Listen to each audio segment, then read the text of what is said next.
welcome to another Coffee Conversations. I'm joined with Izzy, and we're really interested in diving into today's topic for multiple reasons, but I feel like this our topic for today is on breaking out of the victim mentality and really kind of feeling into, do we self-identify? Like, can we see these traits in ourselves? Can we see these traits in others? Like, how is it to flow through life with this whole possible victimhood happening in the background or at the forefront?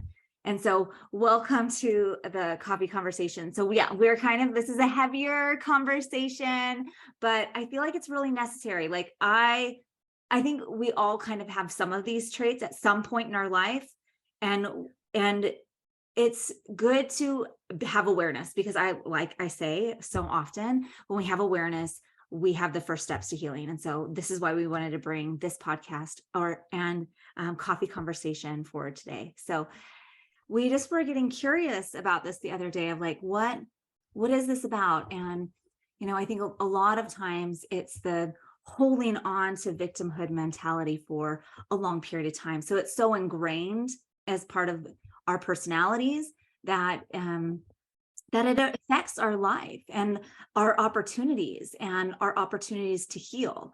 And so we wanted to look at this because there's a lot of different angles.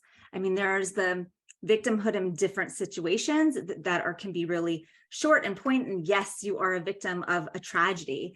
And then there's these things that are like lead into more of a chronic personality condition.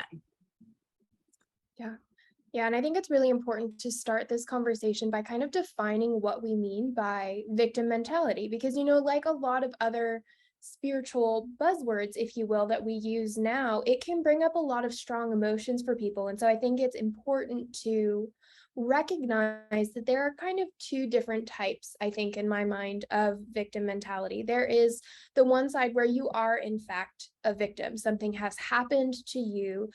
There has been an aggressor and you have been aggressed. There is a true victim mentality. And of course, here at ReikiCafe, we're really open about our stories. And so I'll use myself in an example here. So when I was younger, I had a lot of abuse. And so in that situation, I was a victim. Now, of course, as a child, you don't have the words to say that. But in situations like that, where you're abused or you were in a war or you had something stolen from you or whatever it might be, where something happened to you that was not your fault and it was harmful in some way, you are truly, in that definition, a victim. That's not what we're talking about today. That is a true consequence of a traumatic experience, is being a victim. But what we're talking about is when it goes from being in that space where something has happened, and by definition, you are a victim, to then identifying as a victim. And that identification can happen consciously, where you've taken on this role of, this thing happened to me and my life is horrible and bad things always happen and all of these kinds of thoughts. Or it can happen subconsciously, where you have been forced to play the role of a victim for so long that it becomes part of who you are. And oftentimes it's this second type, this subconscious victimhood, that a lot of us fall prey to. I think even myself, I have multiple times caught myself. I'm in the process, I've mentioned a few times on the podcast and in the group, I'm in the process right now of healing a lot of that childhood abuse that I mentioned. And there have been times where I have caught myself in that mode of self-pity, in that mode of, oh, I'll just hide today because it's not worth it, or I'm not strong enough to do this, or there's not enough time, or do I really need to heal? All of these thoughts that I think everybody has. But in that case, for me, it was being a victim to life. I was looking at all of these circumstances that I've had happen to me, and I was like, oh, poor me, and it wasn't conscious. It wasn't like I was trying to sit there and be self-pitying, but there was an element there of letting the world beat me down because I was convinced that was what was going to happen, and I think that's where it shifts from being active and proactive to being passive. It's that point where you can look at something and say, oh, this happened to me and I'm going to continue. I'm going to keep moving through. You're acknowledging it and you're honoring it, but you're also letting it go when it's time. Versus in a victim mindset, you're saying, look at all of these things that have happened to me. It's just going to keep happening. Is it worth it to rise above, or do I just want to stay here because it's just going to happen again? These kinds of thoughts. And again, if it's subconscious, it's not going to be at the front of your mind, these thoughts, but it's a gentle undertone of your life. And I think that by nature of the society and the culture that we live in today as a humanity, as a race, not just one culture or one race, but as the human race, there is a lot of this kind of ingrained into the way that we live and into the way that we work and we see ourselves. And there's Christine's going to talk about kind of the triangle of victimhood. And it's really important to be able to understand the foundation of what we're talking about before we can talk about how do we get out of it? How do we create a more beneficial mindset? Yeah, absolutely. And I think that you just nailed it. It's the being a victim, like that definition of I'm actually a victim over and over and over again, and then it becomes ingrained. And so there is no rising above. And so some of the characteristics of the victim mentality is a tendency to give up before you really even get started. This like, I can't even do it. What's the point of trying? It's this lack of confidence because there's lack of self-worth, that you're worthy to sit at the table of plenty, that you're worthy to share your gifts. And so you put yourself down, you make yourself small. So there's this, in that, the way of making ourselves small, you're giving your power over to others to make decisions for you. So this is another really often a clear tendency of people and the victimhood mentality is allowing someone else to make the choice for you, allowing someone else to dictate what your next steps are in life, because you feel so small and such a victim that you need a rescuer. You need someone to come in and to tell you what the next steps are going to be for you. And I want to put in here before you keep going that Yeah. there's kind of two main things. If we're looking at this through the lens of the chakras, this is very much solar plexus. Yeah. The fire of your solar plexus is now turned to embers, and there's not that burning, that self-worth, that motivation and identity and passion in who you are and in your ability to make choices clearly. So that's, if you are looking through the lens of the chakras, that's where we are. And then the other point is, again, it's not that you're saying quite literally, here, X person in my life, make these choices for me, but it becomes, when we think of self-sabotage, a lot of times that can be rooted in the victim mentality. It's not conscious. It just kind of happens, but you've found a way to program your life so that, oh, I'll do this because it's what I should do. It's what other people think I should do. It's what this person said. It's what my partner, my mom, my kids, my whatever. So it doesn't necessarily have to be a conscious choice of this person is now making the decisions, but it can be an ingrained habit of how you've built your life to be. And that was exactly the next point. Like this then easily folds over into self-sabotaging behaviors. And in that, there's resentment that builds. So notice when there's a victimhood mentality, there's also goes along with, I'm resentful to this person, I'm resentful for this situation. And then that resentment builds because you are not taking the lead and control. And so there's resentment for others in your life. And it can be very self-depleting to behavior. This, I'm running on empty and I'm in self-crisis mode before I can ask for help. Because once again, we have that solar plexus that says, I'm not worthy and I lack the confidence to ask for what I need when I need it.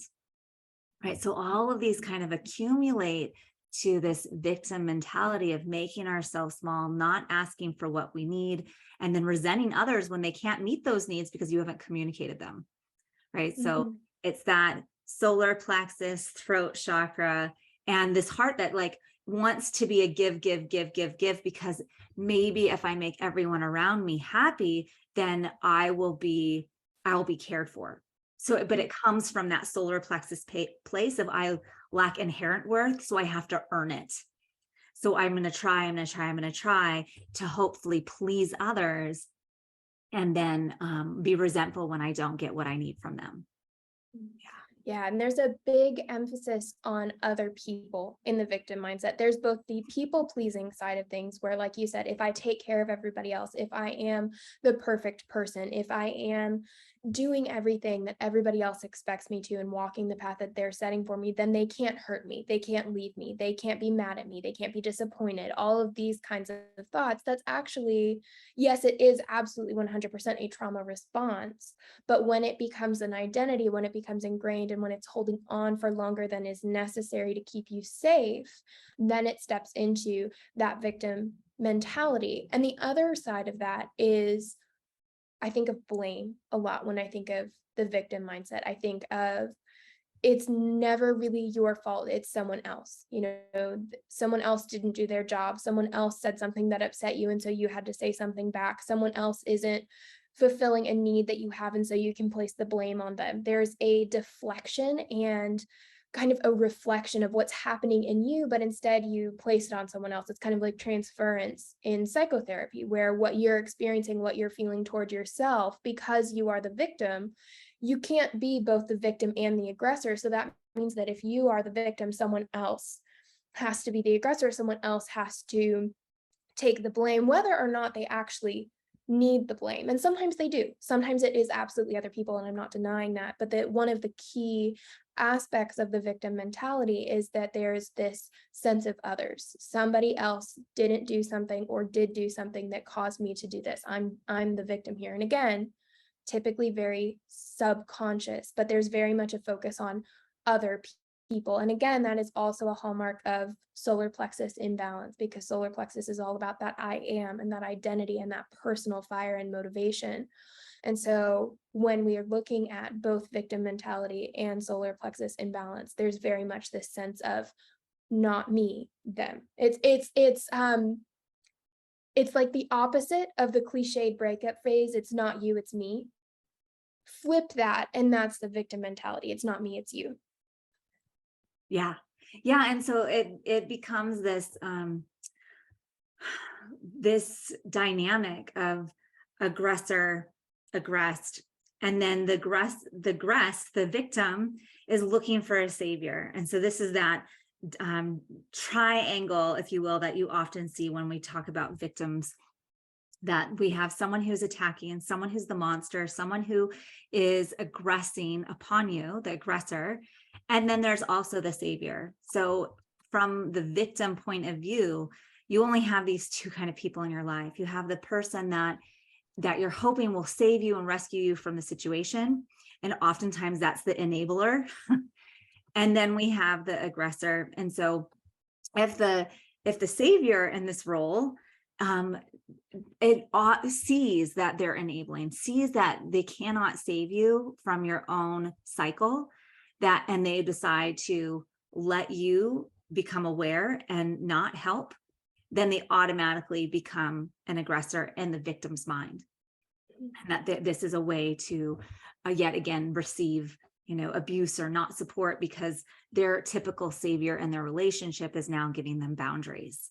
So oftentimes I want to also bring the dynamic of like, what if you are playing the savior role in someone's life, and you have the victim, and you're like constantly trying to save them from their misery, trying to constantly save them from their cycle, their patterns. And what happens is that you get put on this pedestal of, oh, you're the person that always supports me and cares for me, and I appreciate that. And you get honored for the role that you're in. And with that, it can feel good to be the savior. This is, I know a lot of people in my life who love being the knight on the white shining horse to save the damsel in distress, and that is their pattern. And it's kind of like, you see this pattern and you break up, because once they're healed or once they're better and you have nothing left to save, then you don't feel fulfilled in the relationship. And so then you move on to find your next damsel in distress. And so there's this pattern of which role are you playing. And once you become aware, and this always comes back to awareness of which position are you playing, And are you wanting to continue the pattern? Are you willing to continue to play this role, this game, this cycle that's happening in your life or in others' lives, and having that awareness helps the healing process of going like, I don't want to participate anymore. I'm not available to be your savior. I'm not available to be your enabler. And oftentimes this happens when you have alcohol and like addiction involved. These are oftentimes the victim will eventually have unhealthy behaviors, whether that's addiction or sexual behavior or whatever, because they're continuing to play out that they're victim to something. And so the savior will then be the enabler by the alcohol, provide what they need. And it's just feeding the cycle. And so once the savior steps back and sees what's going on and wants to opt out, then in the victim's mind, they automatically become the abuser, the aggressor, and now they're a victim to them. Yeah. Yeah. And I think, I see this a lot in what we commonly term the wounded healer.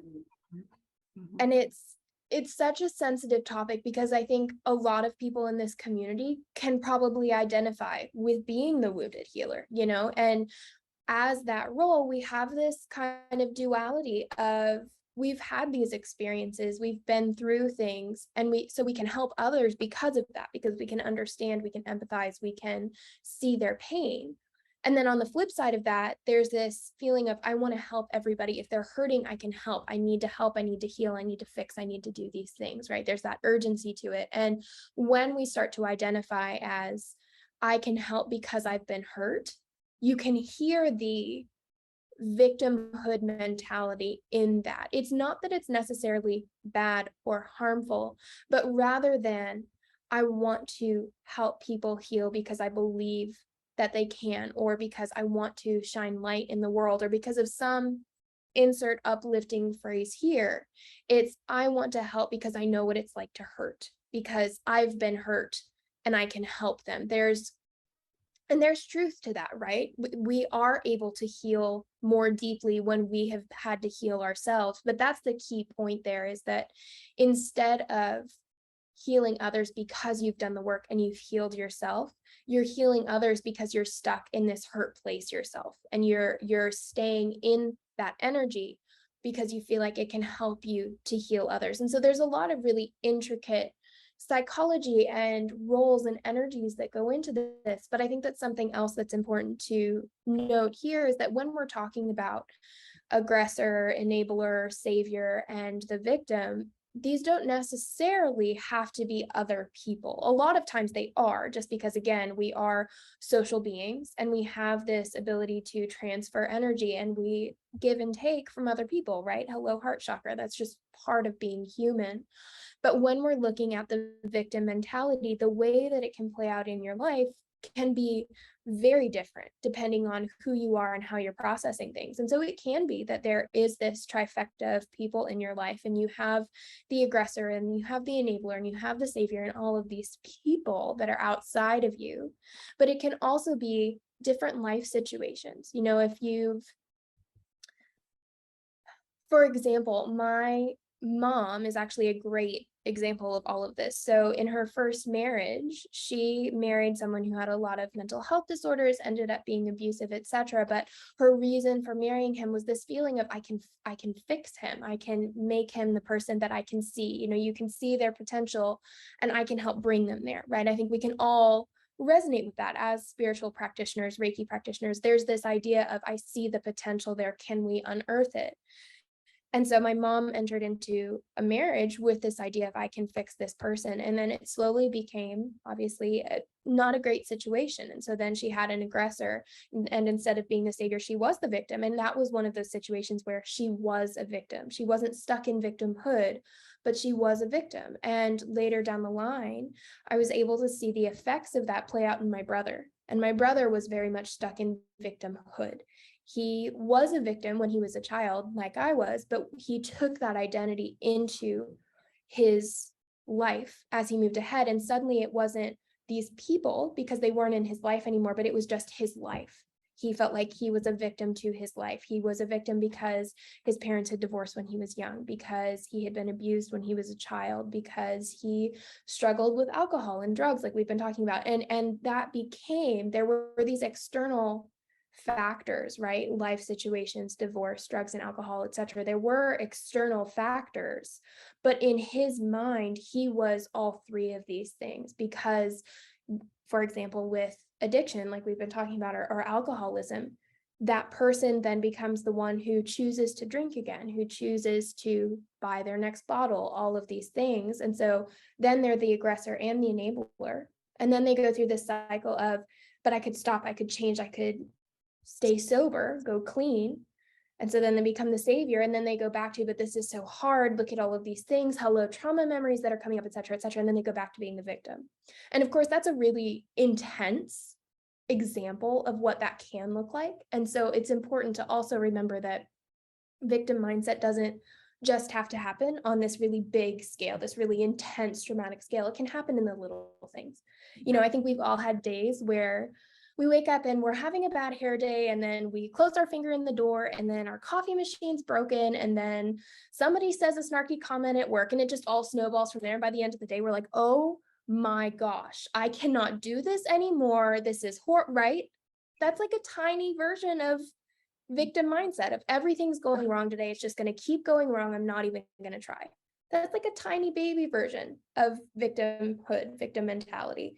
And then there's the bigger versions, like I shared with my mom and my brother, and these kind of ways that you can see it play out on a grand scale. And so I think it's important to remember that just like everything else, there is a scale. There is both the quote unquote smaller or less intense sides and the bigger and more noticeable and really intense side of victim mentality. And how it plays out can be both personal and happening just inside yourself, or it can involve other people, other life circumstances, etc. So it's not a one size fits all equation, but what we're trying to share here today is these kind of key indicators that you can find, and these key ways that you can notice if you or someone that you know is in that victim mindset, so that then you can start putting the pieces in place to be able to break out of that, to be able to change that perspective into something more beneficial.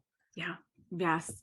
And, you know, it's so easy for empaths to slip into the cycle. And so I kind of want to make a note here too, that as a spiritual community, as healers, as Reiki practitioners, we oftentimes are the empath, and it can be a superpower. And we can see it really reveal its wisdom and its support during our Reiki sessions. And as an empath, we can really slip into the victimhood because we can feel everyone else's stuff. We can feel everyone's pain. We can feel everyone's life. And so we gravitate towards people in our life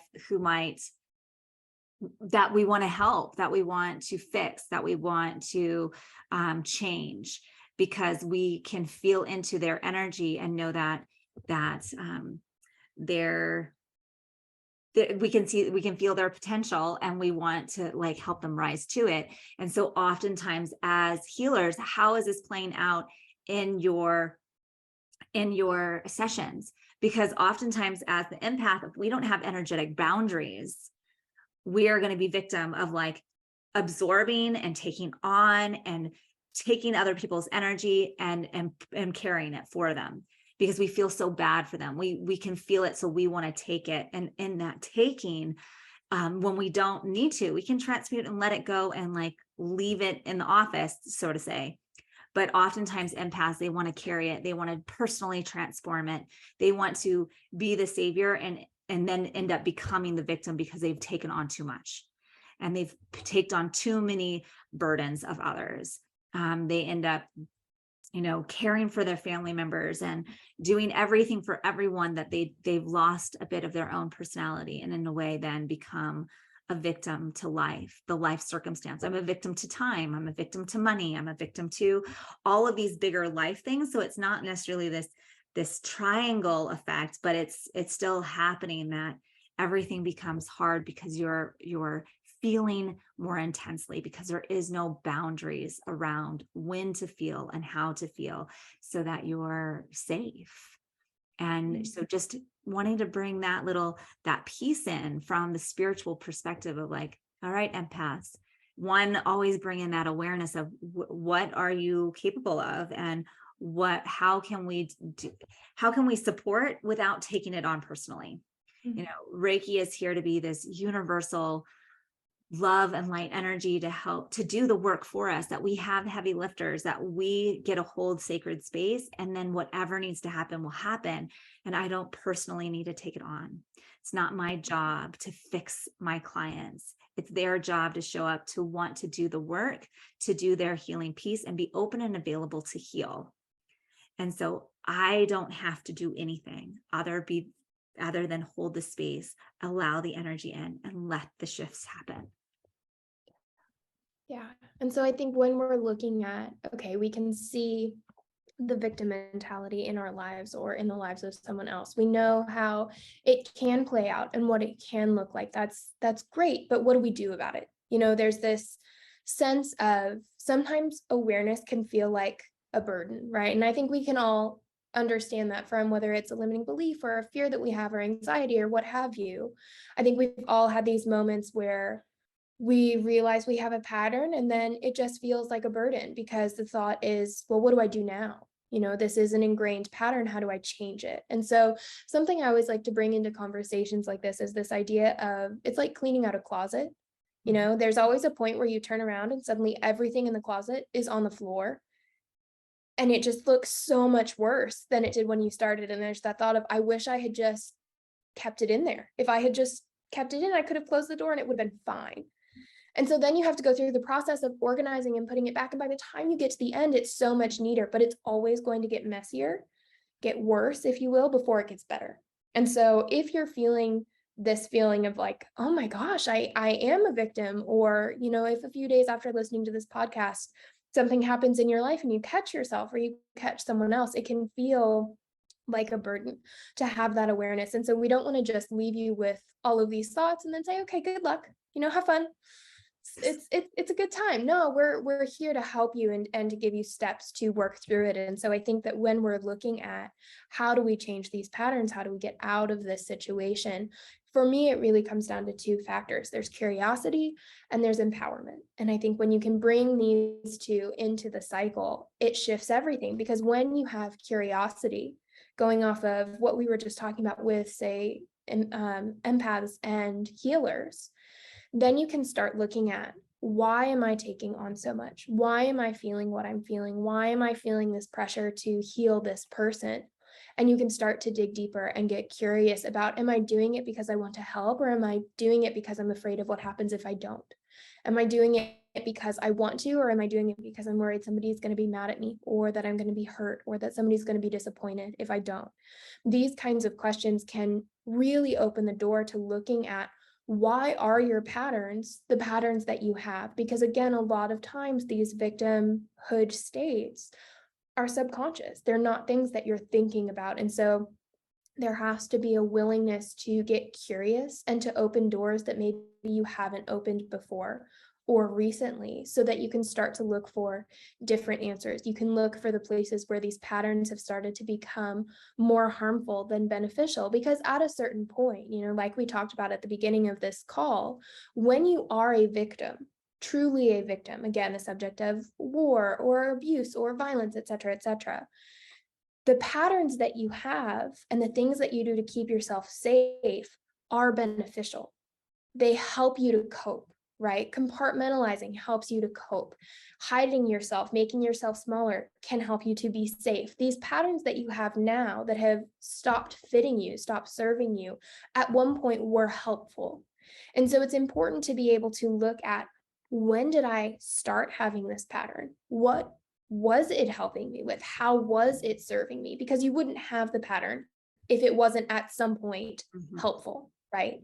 And so once you can look at that, then you can start to open the door to, okay, I can see where this originated. I can see how it was helpful, but I can also see now how it's no longer serving me, right? And this is where it's this organization phase of clearing out the closet, right? So first you had the awareness and there was stuff everywhere.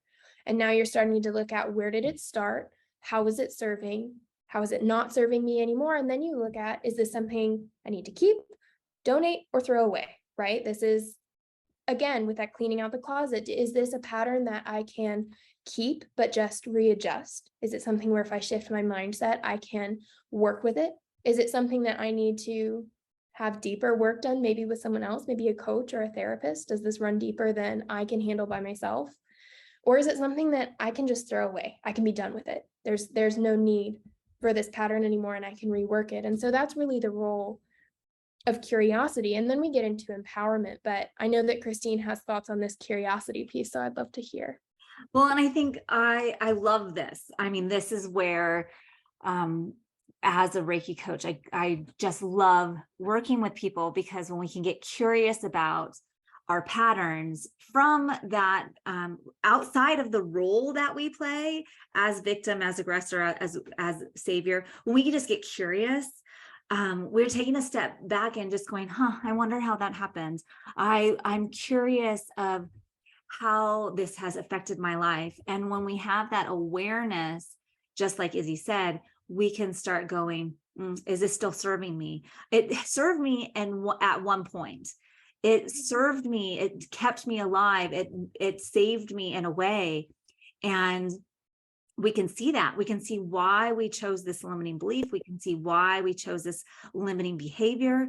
And we can say, do I need to keep hitting the repeat button, or is it time to adjust? Is it time to ditch it completely? Is it time to change it? Is it time to like do some deeper work around it? And with that awareness of just going, yes, it kept me alive.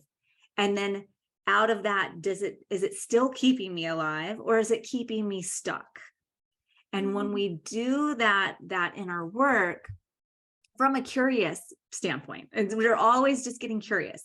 I have to constantly go back to that, because once we start identifying in a role, then we're not in curiosity anymore. We're in a role. And so we really want to feel into that curiosity and really start thought catching. Once we've made a decision of how we want to change, we want to start thought catching, meaning when that repeated cycle comes up again, because it will. This is pretty ingrained in our subconscious at this point. So the thoughts will come up, this, man, it happened again. The life happened, or once again, like the cash register didn't see me and, took this other person first, and I'm victim to life, whatever it may be. Like, those thoughts are going to show up, and your job is to catch it and go, I'm doing it again. And this is where that awareness comes in, because when we can start seeing it, we have a choice. So we're moving it from the subconscious to the conscious mind. And, 95% of our life is running on autopilot from the subconscious. So our job with that 5% of conscientious that we have is to catch when those behaviors are on repeat and those patterns are playing out. And we can thought catch it. We can go, I'm doing it again. How am I going to shift? How am I going to change so that we don't have to have that repeated cycle? How can I love myself in a new way? How can I say I'm worthy to not experience this again? And when we can start thought catching, the ball is rolling, and then we can bring in, what's our future desired reality? Where do we want to get to? How does life want to look? Because when we're in that victimhood mentality, there is no future envisioning, because we're stuck. We're always going to be this way. We're always going to be small. We're always going to be helpless. And when we can start looking out in the future to possibilities that we can grasp, that we can say yes to, then it's very much can start pulling you in that direction, and your identity and behavior start to shift to the future vision of yourself and who they want to be.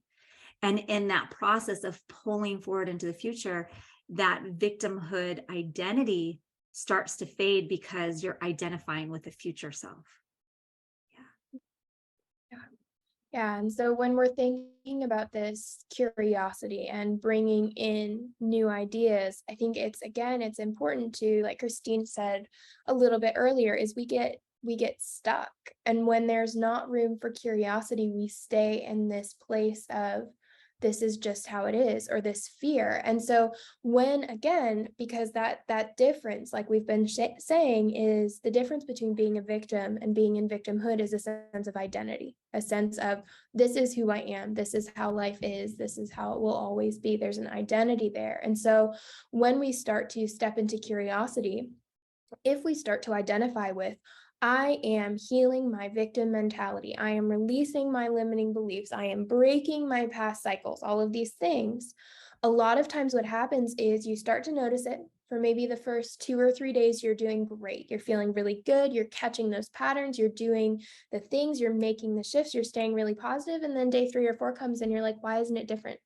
Why are we still here? I have the awareness. I made the change. It should be done now.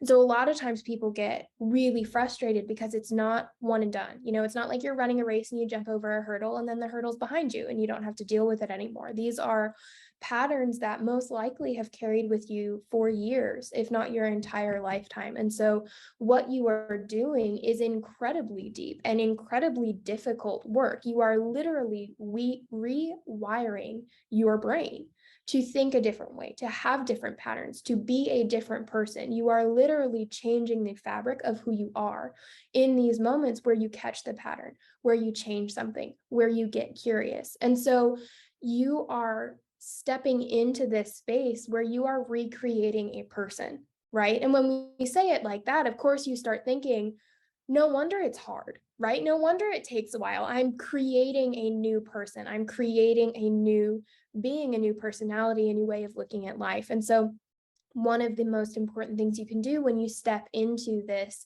curious space is remember to stay curious. When that anger or that frustration comes in of, oh my gosh, there's that pattern again. Why do I keep doing this? Why do I keep feeling like this? Why can't I just get over it? Right? These thoughts that everybody has. Can you step back into, okay, I can have grace and compassion for myself, knowing that there's part of me that was wounded at one point, and this is something that I did to help myself. And can I recognize that I'm no longer there? I'm no longer that hurt person that needs that pattern. And then bring in the curiosity of, why did this situation bring out that part of me that was hurt again? Why did this situation call me into that pattern? And then the next step is, how can I change it? What can I do in this situation, in this now moment, to change how I'm feeling, to step out of the pattern? And how can I be prepared for the next time something like this comes up? And this is where I find that a journal can be really helpful if you start noticing things, and especially, again, because it can feel really overwhelming. It can feel like this is happening now 50 times a day and you don't have time to like catch the thoughts every time and to say the right things and to feel into your emotions. You have a job, you have a family, you have life to deal with, right? You don't have time to do this 50 times a day. And so something that I encourage people to do when we start stepping into this space is, at the end of the day, pick one. Pick one time that you noticed yourself in this loop and write down the trigger, write down what caused that pattern to start happening, write down what was happening before you found yourself in that loop, if you can't think of something specific that happened. Then write down what you did, how you were feeling, what you were thinking, what actions you took. If you said anything, write down what that pattern was for you. And then write down, if I could go back and change it, what would I do differently? How would I create a beneficial pattern instead of a harmful pattern? And so you're creating this map in your brain of, here's where the paths diverge. I could choose to go into the old pattern, or I could choose to go into the new pattern. Here's what happens if I go into the old pattern.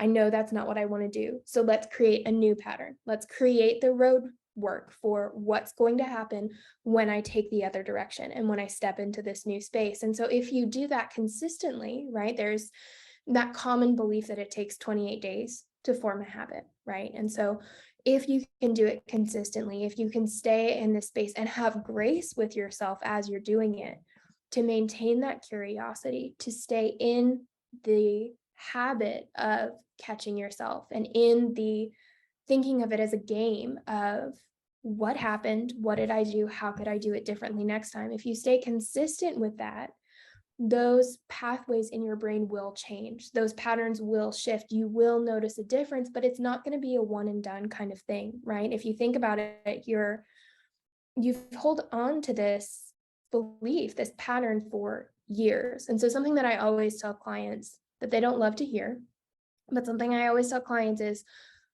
estimate the number of years that you've had this pattern or since it originated. Now, a quarter of that is how long it's going to take for it to completely go away, right? Take a quarter of that time, and that's probably about how long it'll take to feel like a normal person again. And people don't want to hear that, and I don't blame them. I don't want to hear it. I have to remind myself of that every day. And chances are it's probably not going to take that long, but it's kind of like doing your taxes. If you overestimate the amount of money that you have to pay for your taxes, you're pleasantly surprised when you have to pay less. It's kind of the same thing with healing. Overestimate how long it's going to take to heal so that then you can give yourself that grace and that space to take as long as you need instead of expecting it to be done by day 3 or day 4. Yeah. Oh, I love that. And,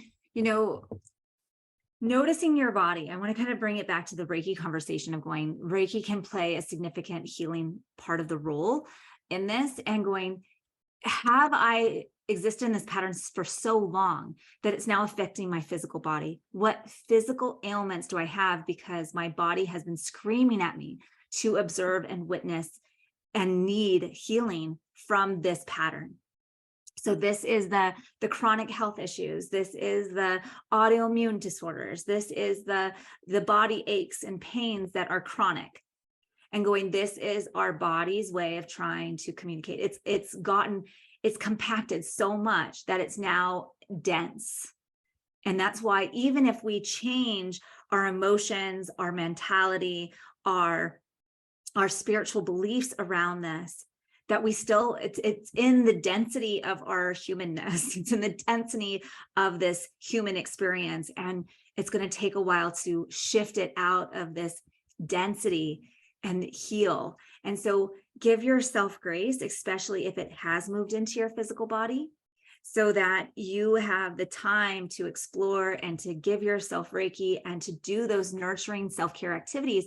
And as you do so, when you step into radical self-care, and I want to use that term, radical self-care, you will build the self-confidence and the self-worth that's needed to keep going for the long term. Like we started in the beginning of this conversation that so much of this comes down to solar plexus, and solar plexus is all about knowing who we are and knowing who we're not, and loving ourselves and giving us the self-respect and the self-worth and the self-love that we deserve, that we inherently deserve, just for being in this human body.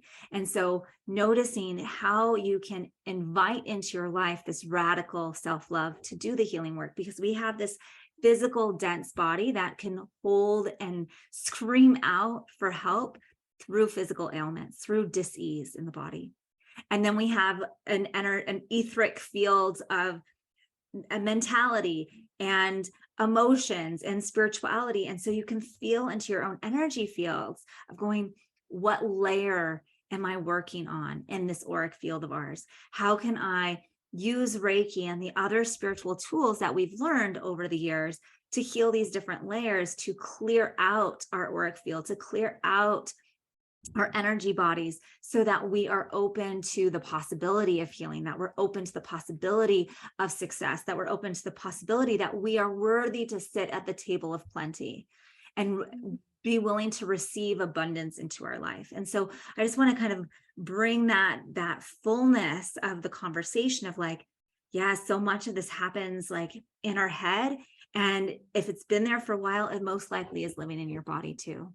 And so know that this is all part of the healing journey, and it starts with awareness, the work, the self-love, the self-care, and we believe in you. And this is why so many if you sign up for any of our programs, we're doing this work. If you sign up for coaching with us, this is part of the work, and that we're helping you hold yourself accountable through this process. Yeah. And it really comes down to, we've talked about curiosity, we've talked about catching yourself, we've talked about creating a plan and journaling and these practical things that you can do, but it also comes down to empowerment. And whether that's an affirmation that resonates for you or just reminding yourself, I can do this, I'm worthy. Maybe it's activating your solar plexus. Maybe it's proving to your mind, when you hear that voice that says, oh, I can't do that. Or what if I get hurt? Or what if something happens? Saying, what if it doesn't? What if it turns out better than I could have imagined? What if I do it anyway? These are thoughts that there is a certain power in running toward the danger. When you can get curious and you can acknowledge that you're no longer truly in that space that you were when you first got this pattern, then you can acknowledge that because you're not there, the outcome's going to be different. So what happens if you try it anyway? What happens if you run toward what you're afraid of and you say, you know what, mind, I see you, I hear you, I feel your fear, I see the pattern. We're going to do it anyway, and it's going to be okay. And you can step into that space of, I am worthy, I am capable, I can do this, and we're going to be okay. The more you can remind yourself of that. And when you start to do this work, when you start to work on everything that we've talked about, this is when that energetic healing happens, right? Because we can all understand that everything in our lives begins as energy. We have kind of what I call the energetic blueprint of our lives, whether that's our physical body, the lives around us, whatever it might be, there's energy there. And so when you start doing this work, when you start getting curious and you start reworking patterns and you start trying to invite yourself to see a different perspective, that is going to change your energy. That is going to change the blueprint that you have. And eventually that will start to show up in your physical life. And so like Christine was talking about clearing your physical ailments, of course you want to be doing the physical work of, are you eating well? Are you sleeping enough? Are you taking care of your physical body with that radical self-care that she was talking about? But then you also want to look at, we're doing this energetic work. We're doing things that are on a deeper level than the physical body. And there's this common theme that it takes about 21 days for things to go from 5D into 3D and vice versa. And so as you're making these physical shifts of your diet and your sleep and all of these things, you're also making these changes of how you are approaching the world and how you're feeling and how you're seeing things. And those two will meet in the middle so that by the end of 21 days, that's also the amount of time it takes to make it happen. So our advice is always stick with it. Have patience, have grace for the long run. Give yourself the space and the grace to hold that for 21 days and just see what happens. Again, maintain that curiosity, stay in that space of openness, and have grace for yourself when you stumble, because you will, because we're human. And so there's this time and there's space, and allowing yourself to be where you are, because wherever you are, it's okay. And just because you have work to do doesn't mean you're broken. It just means you're human. Yeah. Yes, we're human. I think that we have to remember that often, that we are spiritual beings in this human suit, and being human means that we're going to be making mistakes, that we're going to slip up, and we're going to have to try again. And so knowing that we, as the spiritual being of ourselves, that we can envision our future, we can say yes to healing. And so doing the chakra work, going back to solar plexus, and what action steps can I take that's going to heal and feel in that? Because emotions are just energy in motion, right? And so we need to see it, we need to feel it to heal it. And I'm using all these cliches, but they're true, right? We need to feel it to heal it. And we really want to be able to understand, can we heal on the spiritual level, the emotional level, the mental level, and the physical level? And so, if that is to first work on the spiritual side and move your way in, like spiritually, I'm open to the possibility of healing. I'm spiritually open to seeing a future reality where I am thriving instead of just surviving. When I can work on that level, then I can move it into what emotions need a shift, what emotionally do I need to heal? And then going into the mentality of what mindset do I need to change? And then it will come into the daily actions of the physical body, our 3D. So this is moving from the fifth dimension into the third dimension of, here's my physical 3D reality. This is my body. This is our ordinary reality, and how we can use this as we're moving from the vision, the 5D, the 6D reality, and bring it all the way into our creation, our co-creation with the universe of this life. And so I really hope that this audio recording gives you some things to think about, things to look at. I think we all, in different ways, can resonate with being a victim. Like, I know that, in doing this work over the last couple of weeks, I have definitely seen myself, I'm in that victim role again. And it's time to switch because I want to be my fullness. I want to be my full self. I want to be at a capacity where I'm supporting and loving and healing others without being resentful, without making myself small, and really living my truth out loud. And so I'm gonna accept, like, yes, I have been playing in this pattern, and it is my responsibility. I'm gonna take radical personal responsibility to do the work to shift and heal. Okay. And that way we can start taking those steps. And so I invite you to take those steps. And if you need help, that is okay. This is totally normal to need and want support as you are moving through things. And that's why our programs are ingrained with this type of work, as well as our coaching. So if you're looking for support, if you need accountability, reach out to us. We oftentimes have openings for sessions or 3-month coaching programs. So that's one-on-one, so that we can help you shift. We'll take not only those 21 days, we'll take the 3 months and really help you establish a new pattern, a new behavior, so that you can move into thriving.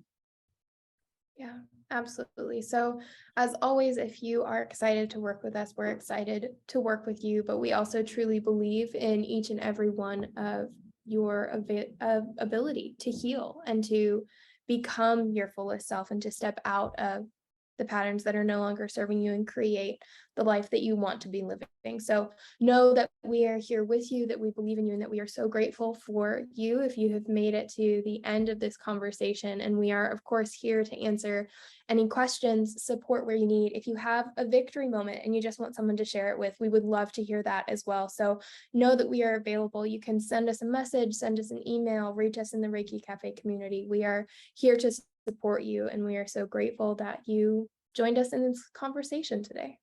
Absolutely. Thank you all so much for being here. And I look forward to supporting you on however that looks. So thank you for taking the time, the energy to be with us and to start bringing in this awareness so that you can become your fullness, your full self. Thank you. Absolutely. Thank you, everyone.